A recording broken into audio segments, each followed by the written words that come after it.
I am going to demonstrate how to install the Infinity Lock from Fireweed Stitches and Online Bag Supply. So first of all, I found where the center was and I figured out where I wanted the placement of the lock to be, which was right there. I marked my holes. This flap is ready to go onto the bag that it's going to go on. So mark your holes, and then we're going to finish this off. So I use a Japanese hole punch when I am punching holes in the area that I can't get to from a regular hole punch. And so with this tool, you want to mark your holes, and then it's a downward motion, just like that. You'll notice I have a different mat here just so that I can protect my other mat. And then same thing on this one. This one didn't quite get done. And then come over here, do the same thing here.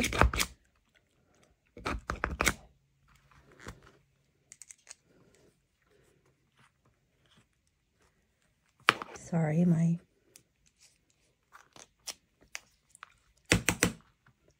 tip came off. All right, and then right here, just like that. Okay, so we have the holes punched.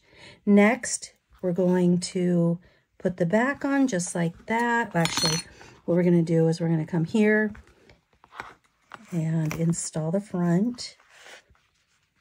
Line up your holes with the front piece, just like that. You can see I've got that pushed through. And then put the back piece on.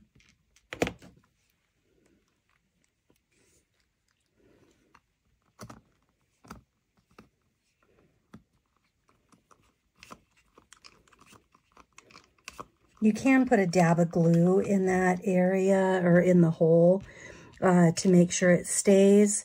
If you wanted to, if you didn't have material that was going to be a nice tight fit, you could add a piece of, or need it more stabilized, you can add another piece of Decaville or Peltex to it, whatever you need to stabilize it. That's kind of a personal choice there.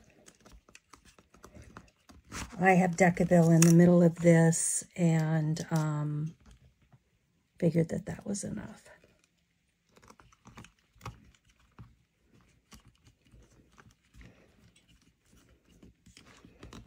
Okay, so I will go through and tighten those up, but for right now, that is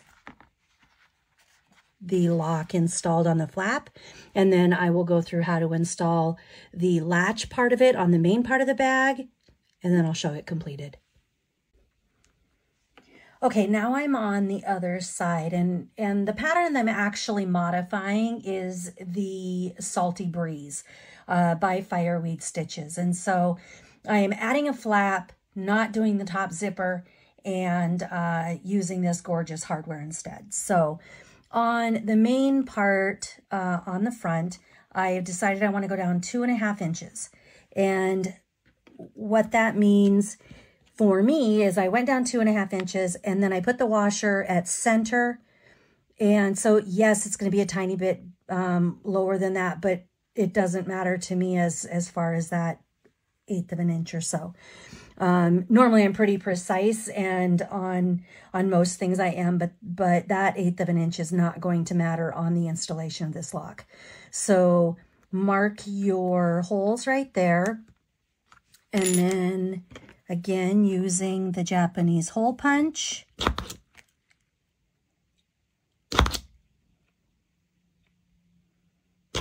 just like that. Now, on this, I am going to, I just wanted a little bit more stability.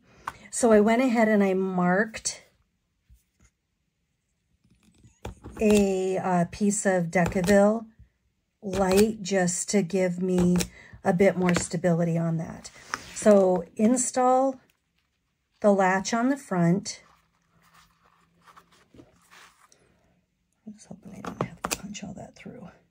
There we go. This isn't a ton more stability, but it does give it a little bit more. You are putting a washer on this, so that will help.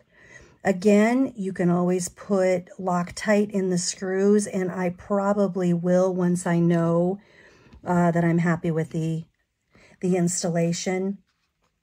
Otherwise, I tend to install and then I will put Gorilla Tape on the back of this. So I actually use Gorilla Tape whenever I install something, a piece of hardware that will be on the inside, because I don't want it to move. So I put the Gorilla Tape on there. That goes for any of my labels. It goes for anything that has bag feet, anything. I use Gorilla Tape. It just secures it. So with that being said, we've got the latch right there. And then ultimately,